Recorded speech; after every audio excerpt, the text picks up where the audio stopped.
Buenas noches chicos, soy Igna Román, estudiante de medicina y el día de hoy vamos a estar estudiando las patologías del sistema reproductor femenino. Hemos preparado este gráfico de aquí que, como podemos ver, van a englobar estas patologías sobre todo por regiones. Así que nosotros vamos a estudiar regionalmente cada patología y vamos a tratar de responder las 5 preguntas que tenemos que responder siempre que estudiamos patología, que son: ¿qué es la enfermedad? Hablando del concepto de la enfermedad, por qué ocurre, su causa, cómo se ve, qué produce en el paciente, o sea, las manifestaciones, y qué diferencia esta enfermedad de otras. Eso es lo que nosotros vamos a tratar de responder en cada enfermedad, o al menos algunas respuestas a esas preguntas en cada enfermedad que vamos a ver. Para adelantar, vamos a decir de que muchas de estas regiones van a tener enfermedades neoplásicas, o sea, enfermedades que van a ser precursoras de cánceres, donde va a haber una proliferación de células. Entonces, aquí va a ser un concepto que se va a tocar mucho, esas lesiones neoplásicas, o en general cualquier tipo de neoplasia lo vamos a estar revisando constantemente. Por eso tenemos varias tablas para identificar todas estas enfermedades. Así que bueno, sin más preámbulos, vamos a empezar con las infecciones que pueden aquejar al sistema genital femenino. En este caso, aquí me he equivocado, esto es al revés. Las infecciones del aparato genital inferior y superior deberían estar acá y las del genital inferior deberían estar acá.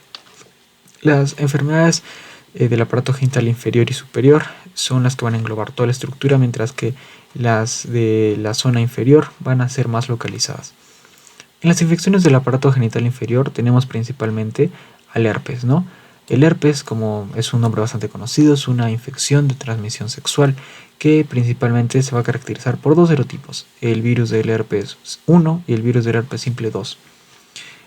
Estos principalmente tienen una zona que el virus del herpes 1 casi siempre se va a acumular en la boca, y el 2 en la mucosa y piel genital, pero dependiendo de las prácticas sexuales de los pacientes, la posición de estos virus va a variar. El virus de herpes simple, como sabemos, va a causar una lesión bastante reconocible, la lesión del herpes, y junto con esa lesión va a aparecer síntomas como fiebre, malestar general, secreción purulenta, dolor pélvico, dolor al orinar, y eso va a aparecer 3 a 7 días luego del contagio. Después de esto vamos a tener estos síntomas por 1 a 3 semanas, y cuando finalice este tiempo va a haber una resolución de la enfermedad, o sea, ya no va a haber síntomas, ya no va a haber lesiones. ¿Y qué va a pasar acá? Lo que va a pasar es que el virus se va a ir a los ganglios lumbosacros de la columna vertebral y se va a acumular ahí, creando una infección latente que de vez en cuando puede ser recurrente. Y obviamente esta infección latente, si bien no hay síntomas, puede seguir siendo contagiable o contagiosa por transmisión sexual y puede transmitir de una madre hacia el neonato. ¿Cómo vamos a identificar esta enfermedad? Vamos a identificar sobre todo que a la hora de hacer un estudio citológico vamos a ver el patrón de vidrio esmerilado que es característico del herpes simple. Podemos ver aquí una célula afectada por el efecto citopático del herpes, y también podemos ver otras células que tienen esa característica de vidrio esmerilado. Eso es lo más importante, ese nombre de vidrio esmerilado es sobre todo característico del herpes simple. Tenemos otras infecciones del aparato genital inferior, como el molusco contagioso, que se va a caracterizar por unas pápulas perladas con el centro hundido, que va a ser transmitida por el virus del molusco contagioso, que es un tipo de poxvirus.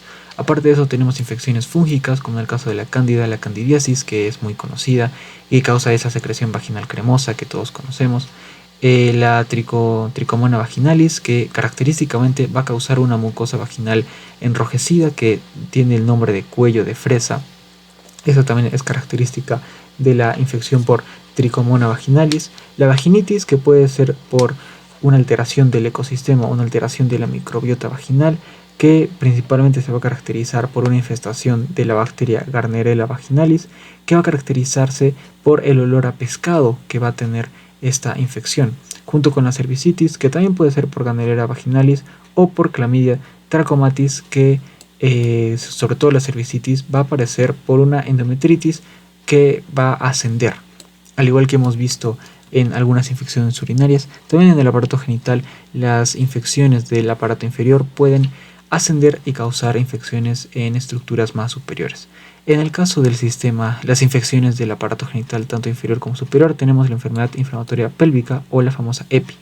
Esta EPI se va a dar justamente por lo que hemos mencionado, por esa diseminación por ascenso de infecciones vulvares o vaginales.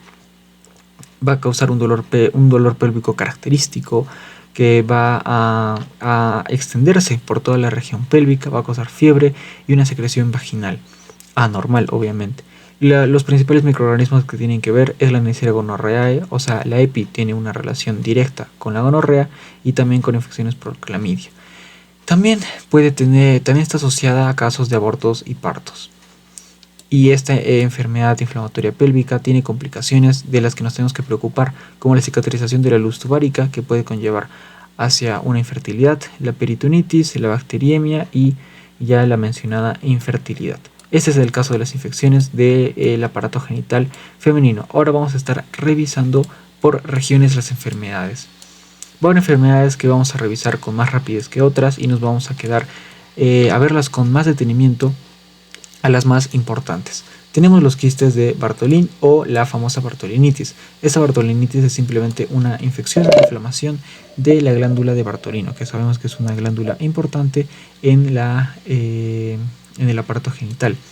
Y esta infección casi siempre se va a dar por una obstrucción de su conducto, que pues va a provocar una tumefacción dolorosa, un dolor bastante fuerte que casi siempre incapacita a la paciente, no la puede dejar caminar.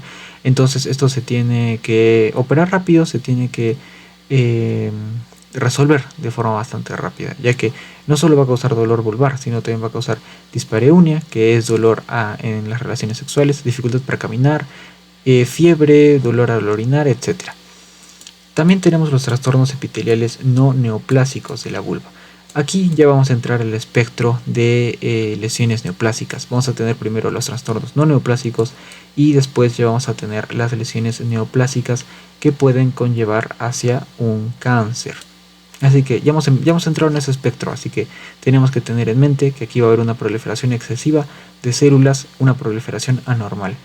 En el trastorno epitelial no neoplásico, o sea que aún no hay esa proliferación excesiva de células, tenemos la leucoplasia.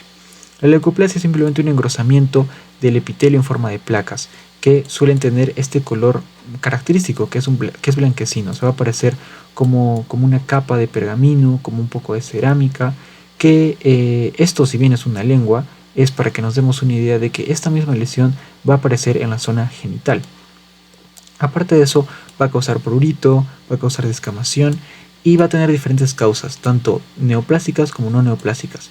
Ahora vamos a irnos a revisar a las no neoplásicas. Tenemos el líquen escleroso y la hiperplasia de células escamosas, que simplemente, como el segundo nombre que hemos mencionado dice, va a haber una hiperplasia, va a haber una proliferación celular que no va a entrar a las características de neoplasia, pero sí va a formar esas capas que van a formar una aglutinación de los labios, van a estrechar el orificio vaginal, van a adelgazar la epidermis en el caso del líquen escleroso, y en el caso de la hiperplasia va a haber una hiperplasia excesiva del epitelio, como podemos ver en la imagen de la derecha. Eso es lo más importante de la leucoplasia, reconocerla como esa formación de placas y que tiene esas dos causas no neoplásicas. En el caso de las lesiones verrugosas benignas, ya sabemos que cuando hablamos de verrugas en el aparato genital, casi siempre va a llegar el nombre de condiloma acuminado. Este condiloma va a nacer a partir del BPH de bajo riesgo, que es el 6 y el 11. Cuando hablamos del BPH de serotipo 6 y 11, no va a haber un riesgo de generar cáncer. Va a ser una lesión que no va a ser precancerosa, así que estas verrugas van a ser benignas. Eso es lo único que tenemos que saber cuando hablamos de lesiones verrugosas benignas en la vulva y que están relacionadas con el BPH de bajo riesgo. Cuando ya hablamos de lesiones neoplásicas escamosas, o sea, del epitelio, lesiones neoplásicas del epitelio, aquí estamos hablando de una neoplasia, estamos hablando de una proliferación que se aleja mucho de lo normal. Así que aquí va a entrar el concepto de carcinoma de vulva. Este carcinoma de vulva ya es un cáncer. Carcinoma ya es un nombre de cáncer, entonces aquí tenemos que estudiar sus características. Suele ser infrecuente en la zona genital, mientras que suele ser muy frecuente en la zona vulvar. ¿Esto qué quiere decir? que a nivel de todos los cánceres que pueden causarse, que pueden aparecer en la zona genital, es infrecuente. Pero cuando hablamos solo de vulva, pues es el cáncer que más se da. Tiene lesiones precursoras, como cualquier cáncer. Como ya hemos visto en los videos anteriores de patología, todo cáncer casi siempre tiene una lesión precancerosa, una lesión precursora. En este caso tenemos el VIN. ¿Qué es el VIN? El VIN es simplemente esa lesión precursora, que su nombre es la neoplasia intraepitelial vulvar. Este VIN es la neoplasia intraepitelial vulvar. En este tema, cuando veamos un nombre que es neoplasia intraepitelial, ya tenemos que saber qué es la lesión precursora. En este caso, una neoplasia intraepitelial vulvar, pues es la lesión precursora del cáncer vulvar.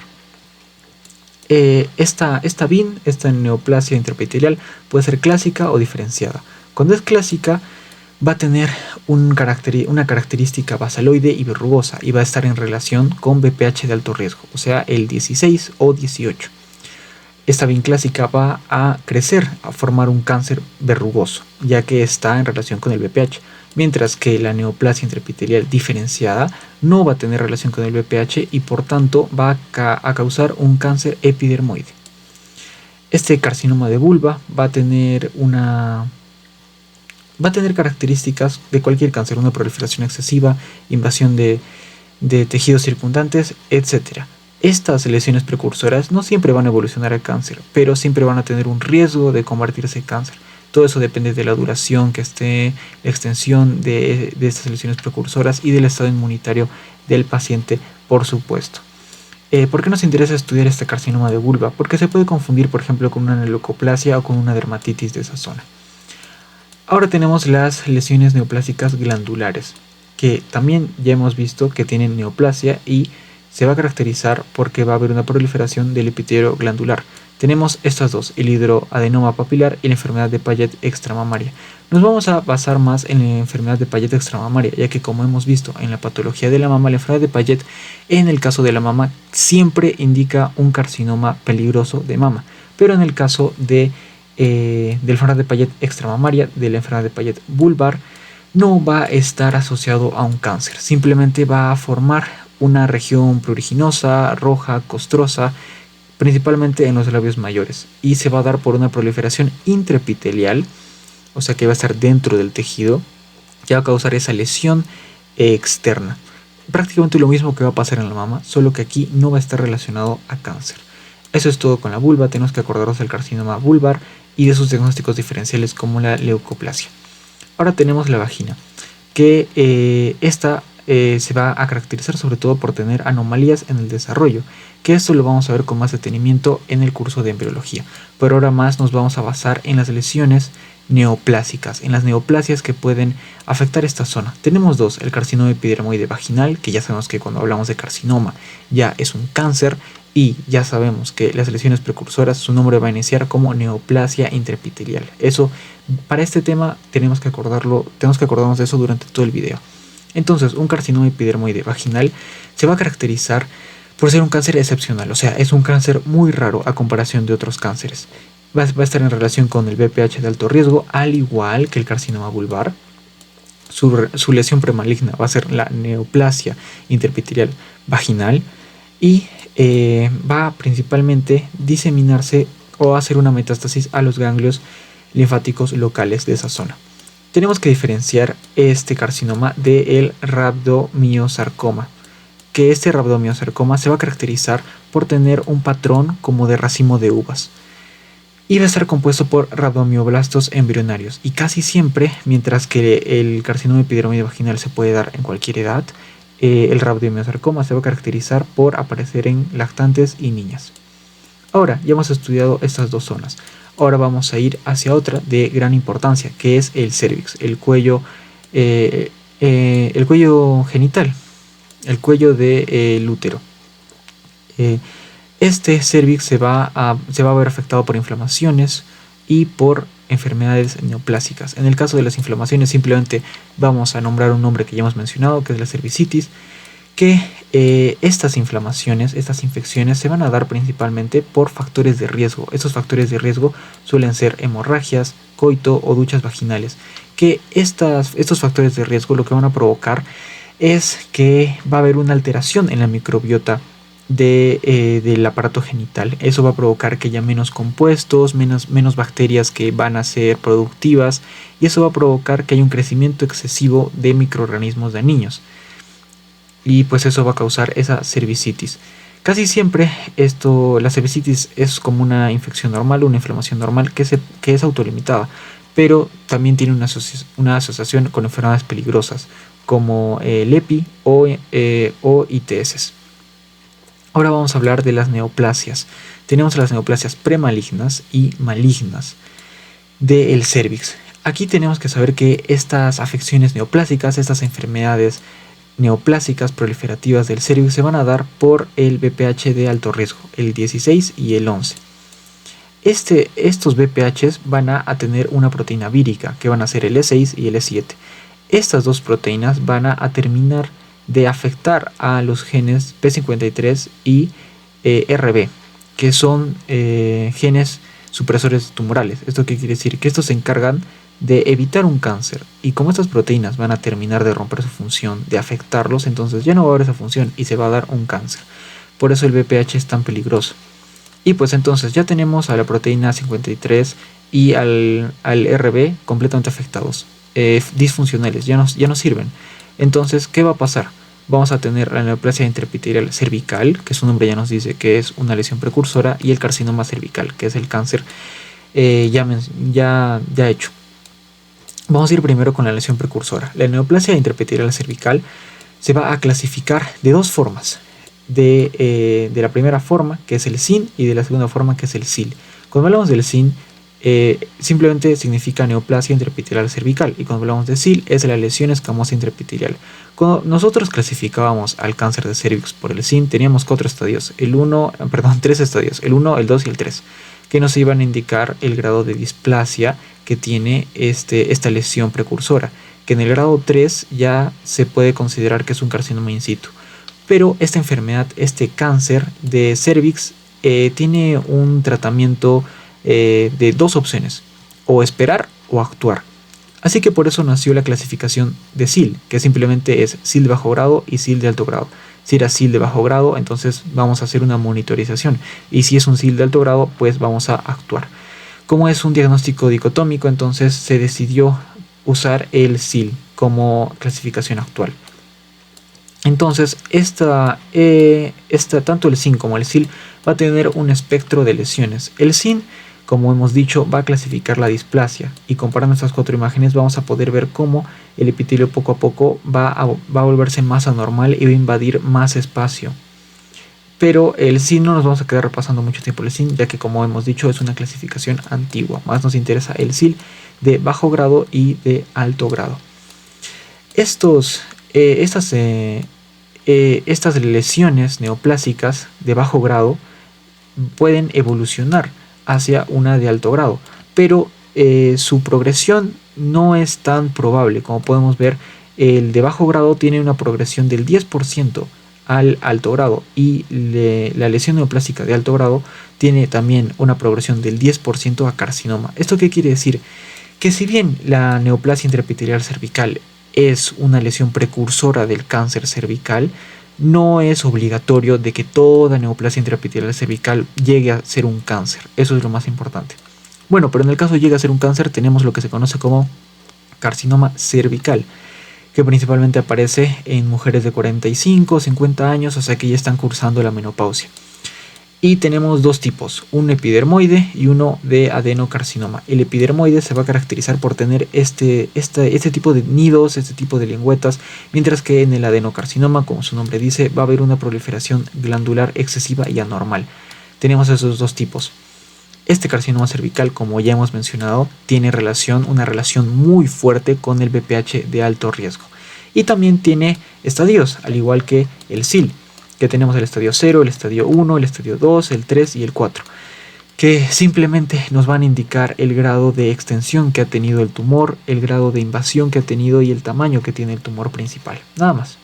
Lo que nos interesa también es la detección de este cáncer. Para esto pues tenemos el examen de Papa Nicolau o el examen mediante citología, donde simplemente con una espátula o un cepillo vamos a raspar la zona de transición del cervix y con eso vamos a hacer un frotis. Y en ese frotis, después de fijarlo y después de teñirlo, vamos a ver el estado de las células, en donde podemos encontrar células como estas, las de color morado, que se llaman coilocitos. Estas células son anormales y son características de la infección por el papiloma virus. Así que tenemos que recordar ese nombre, coilocitos, y tenemos que recordar su imagen. Ahora, ya hemos acabado con cervix, nos falta endometrio y ovarios. Ovarios tiene una gran cantidad de cánceres, entonces ahora nos vamos a ir con endometrio, de que tiene otras enfermedades aparte de los tumores. Primero tenemos la conocida hemorragia uterina disfuncional. Como ya sabemos, este aparato se va a caracterizar porque vamos a tener un sangrado cíclico, un sangrado en un periodo de tiempo casi siempre predecible. Pero en el caso de la hemorragia uterina disfuncional, como su nombre dice, no se va a romper completamente el ciclo. Y esto suele darse principalmente por una pubertad precoz o por ciclos anovulatorios, que es la causa más probable. Así que vamos a estudiar esos ciclos anovulatorios. ¿Qué es esto de ciclos anovulatorios?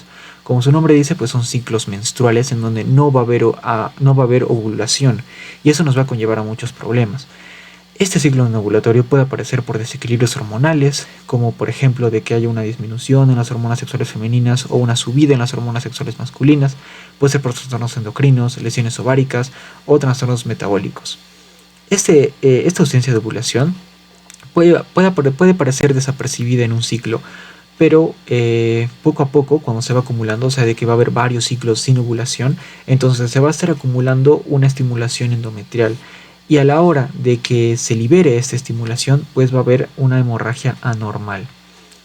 ¿Cómo vamos a caracterizar un endometrio con ciclo anovulatorio de un ovulatorio? Es que este endometrio va a tener las características que producen el estrógeno, o sea, la metaplasia o la condensación del estroma, mientras que no va a tener las características que produce la progesterona, ya que la progesterona va a nacer del óvulo, y como no va a haber óvulo, entonces no habrá las características que da la progesterona, que suelen ser esos cambios secretores que van a conllevar a la hemorragia. Ahora tenemos trastornos inflamatorios del endometrio, que es simplemente la endometritis, que puede ser aguda o crónica. La aguda está relacionada a abortos o a partos, que simplemente es una infección bacteriana por estreptococos, estafilococos, que suele ser limitada e inespecífica, mientras que la crónica está relacionada a problemas más graves como una EPI, tejido gestacional retenido, el uso de dispositivos intrauterinos o incluso tuberculosis miliar. Puede haber problemas ginecológicos, también puede ser una causa de hemorragia anómala, dolor o infertilidad. Ahora tenemos una enfermedad muy interesante, que es la endometriosis, que simplemente la endometriosis es la aparición de tejido endometrial ectópico. ¿Eso qué quiere decir? Que está en una zona completamente diferente al útero, que puede estar en zonas que no te imaginas, incluso hasta puede estar en huesos. Y esto suele darse en diferentes zonas, ¿no? Principalmente el ovario, los ligamentos uterinos, casi siempre suele ser en zonas circundantes, pero también puede ir a zonas mucho más alejadas del útero. Puede causar infertilidad, dismenorrea, dolor pélvico, dispareunia e irregularidades menstruales. Hay varias teorías de cómo se origina la endometriosis, pero la más aceptada es de que es una regurgitación del endometrio menstrual, o sea, del sangrado menstrual. En vez de salir, entra más en el aparato genital, causando de que haya estas anomalías de endometriosis. Pero eso, por ejemplo, no explica la endometriosis en tejidos extrauterinos. Este tejido del endometrio exógeno va a tener diferentes características que van a ser completamente diferentes a un endometrio normal, como factores proinflamatorios, mayor producción de estrógenos o mutaciones de estos genes como CRAS, etc. Este tejido del endometrio anómalo, exógeno, va a también reaccionar a la subida y bajada de las hormonas sexuales como lo haría un endometrio normal. Por eso suelen sangrar periódicamente por estimulación normal, sea cual sea la zona en la que esté. Y mediante este sangrado va a producir nódulos, adherencias, fibrosis secundaria e incluso van a distorsionar los ovarios, convirtiéndolos en una estructura de color chocolate un poco atrofiada que se va a conocer como endometriomas. Ahora también vamos a hablar de la hiperplasia endometrial. Esta hiperplasia endometrial es normal, ya que se va a dar en cada ciclo menstrual, pero también puede llegar a ser anormal. Cuando es anormal puede ser una causa de hemorragia anómala y también puede ser un precursor del carcinoma endometrial. La hiperplasia endometrial puede ser un precursor del carcinoma endometrial. Se asocia a algunas anomalías como una estimulación estrogénica prolongada, anovulación, obesidad o el síndrome del ovario poliquístico. Y se va a caracterizar esta hiperplasia endometrial sobre todo porque va a haber una activación del gen supresor tumoral PTEN que va a estimular en exceso a la vía PI3K-AKT. Y cuando esta vía se vuelve hiperactiva, entonces va a causar esa hiperplasia sin control que va a caracterizar esta enfermedad. Puede ser de dos tipos, la típica y la atípica. En el caso de la típica va a haber un incremento normal, por así decirlo, donde va a haber un incremento tanto glandular como estromal, mientras que la típica va a conocerse como neoplasia intraepitelial endometrial. Y ya sabemos qué significa esta neoplasia intraepitelial, que es una lesión precursora. Va a causar un crecimiento típico desordenado, parecido al de un adenocarcinoma. Ya adentrándonos un poco en cáncer, vamos a tener diferentes tipos de tumores, los tumores malignos del endometrio, del estoma endometrial y del miometrio. De esto de diferentes zonas, ¿no? Del mismo endometrio como tal, del estroma endometrial, o sea, del tejido de sostén del endometrio, y del miometrio, que es la capa de músculo que va a tener el útero. Ahora, continuando con los tipos de tumores, tenemos los tumores del endometrio, los del estroma endometrial y los del miometrio. Ya los hemos mencionado. Así que en los tumores malignos del endometrio vamos a tener lo que se conoce como el carcinoma de endometrio, que como ya hemos visto puede tener esa lesión precursora que es la hiperplasia endometrial. Y cuando ya se convierte en un cáncer es el carcinoma de endometrio. Este carcinoma de endometrio tenemos de varios tipos, pero principalmente los vamos a englobar en tipo 1 y tipo 2. El tipo 1 va a ser aquel que va a ser el endometrioide, mientras que el tipo 2 va a ser el seroso, el de células claras o el mulleriano. Aquí vamos a ver esto. Tenemos esta tablita en donde vamos a hablar de general. Primero vamos a hablar generalmente del carcinoma del endometrio. Los vamos a dividir en tipo 1 y tipo 2 y después de eso vamos a ver 3 tipos más. Ahora vamos a hablar primero del carcinoma del endometrio general, que es ese cáncer invasivo que van a ser del endometrio. Puede ser de tipo 1 y de tipo 2. ¿Cuáles van a ser las diferencias? El tipo 1 va a estar asociado a estrógenos, mientras que el tipo 2 va a estar más asociado a una atrofia endometrial. Mientras que el tipo 1 está asociado a hiperplasia, el tipo 2 va a estar asociado a atrofia. Puede causar esa hemorragia uterina irregular que ya hemos mencionado y puede también causar diferentes tipos de cánceres como ya hemos visto. El tipo 1 es este carcinoma endometrioide que va a estar aquí y el tipo 2 va a ser el carcinoma seroso y el carcinoma de células claras. Aquí tenemos el seroso y el tumor de tumores mullerianos, etcétera, etcétera. Entonces tenemos el tipo 1 que es el carcinoma endometrioide y el tipo 2 que puede englobar a otros cánceres. Vamos a ver primero el carcinoma endometrioide. ¿Qué es el carcinoma endometrioide? Es el tipo más frecuente de carcinoma endometrial, o sea, si hablamos de cánceres del endometrio, el más común es el endometrioide. Va a entrar en la categoría de tipo 1, va a ser el único cáncer de tipo 1. ¿Eso qué quiere decir? Que va a estar asociado a estrógenos y que va a estar asociado a estrógenos y a hiperplasia. Cuando hablamos de carcinoma endometrioide, va a ser un cáncer que va a parecerse al propio endometrio. Por eso se dice que se va a desarrollar sobre una hiperplasia endometrial atípica. O sea, su nombre nos va a indicar todo. Carcinoma endometrial endometrioide quiere decir endometrioide, esa terminación ioide va a ser se parece a. Entonces este cáncer se va a parecer a un endometrio normal. Se va a asociar a la obesidad, a la hipertensión y a la diabetes tipo 2. Y su mutación más frecuente es en PTEN, en el gen PTEN. Suele formar una masa fungosa y va a estar principalmente formado por glándulas muy parecidas al endometrio proliferativo. Va a producir un sangrado anormal, obviamente, como se va a parecer al endometrio normal. Y se va a caracterizar porque va a haber una hiperplasia endometrial. Y al haber entonces esta hiperplasia endometrial, también se va a caracterizar en un aumento en la secreción de estrógenos. Entonces, ¿qué hace diferente este cáncer de otros? De que se va a asociar a una hiperplasia y a un exceso de estrógenos, y suele ser bien diferenciado.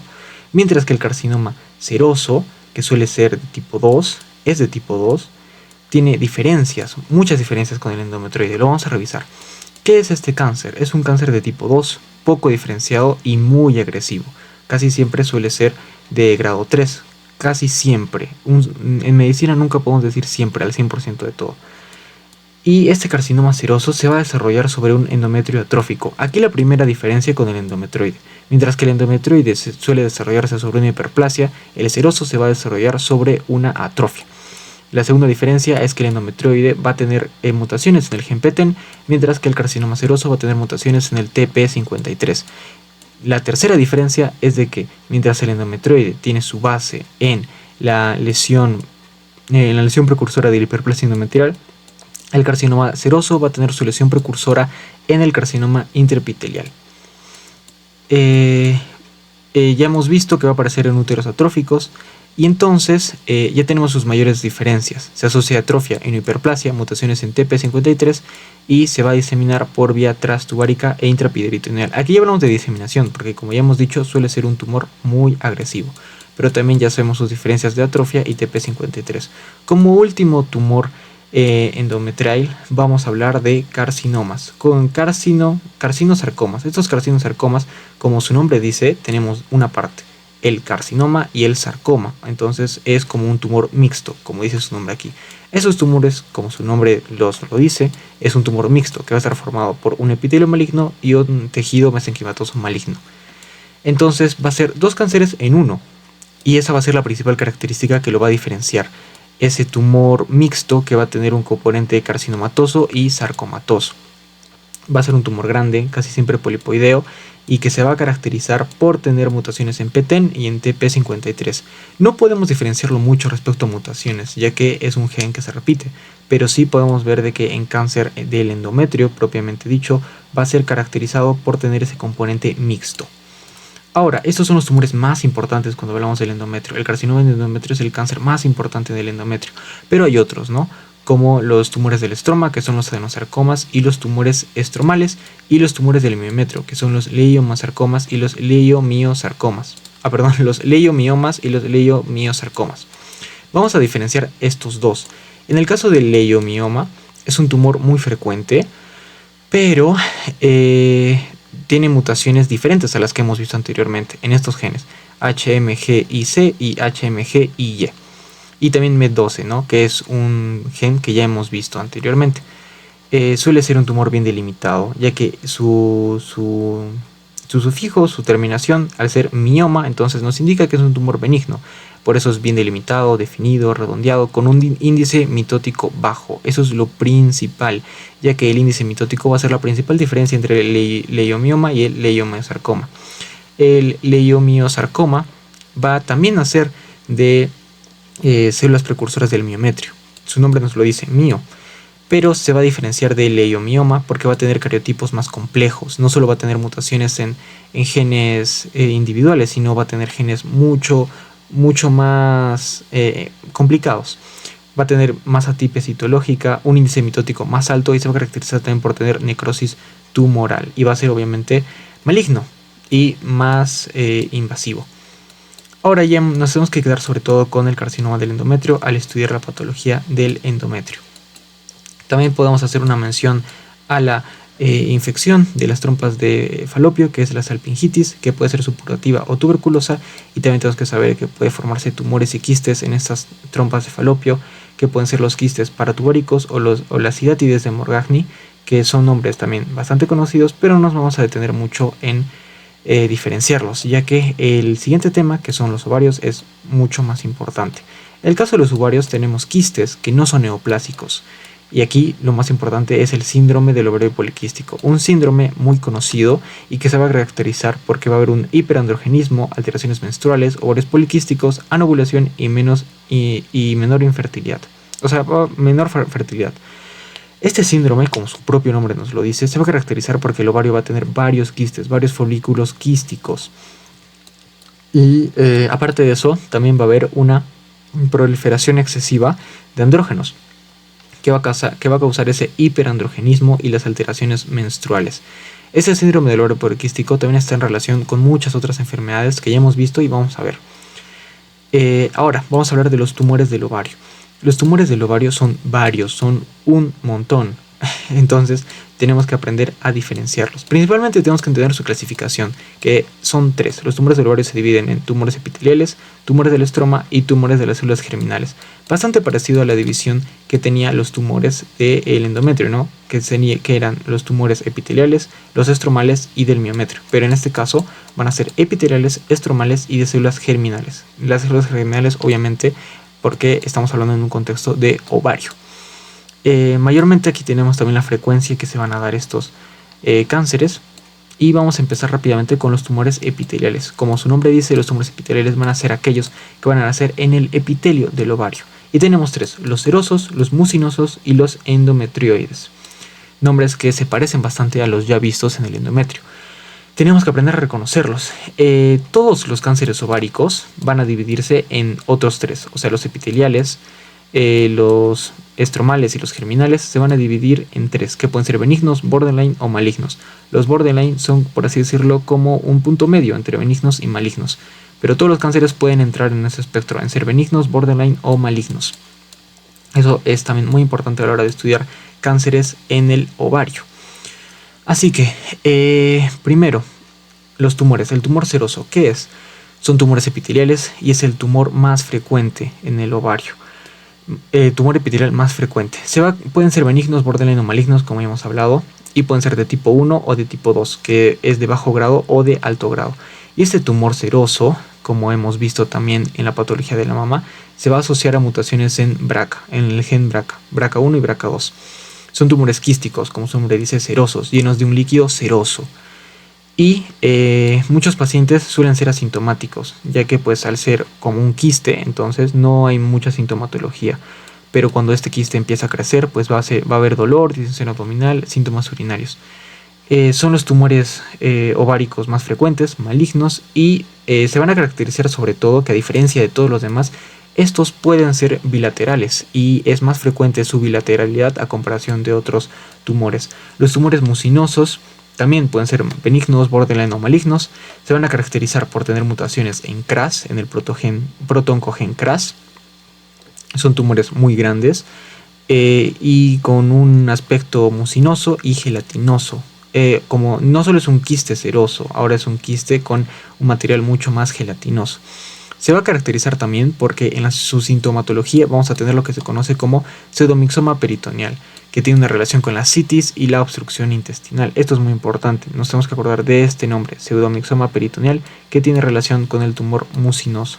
Son tumores de mayor tamaño y también no tienen bilateralidad como los serosos. Los tumores endometrioides, como su nombre dice, van a ser parecidos al tejido endometrial, al epitelio endometrial. Por eso están asociados a una endometriosis y van a presentar alteraciones en PTEN y en KRAS. Eso es lo que va a diferenciar al tumor endometrioide de los demás, que van a tener una relación con endometriosis. Entonces, en el caso de los tumores serosos, van a ser los más frecuentes, van a ser bilaterales y van a tener mutaciones en BRCA.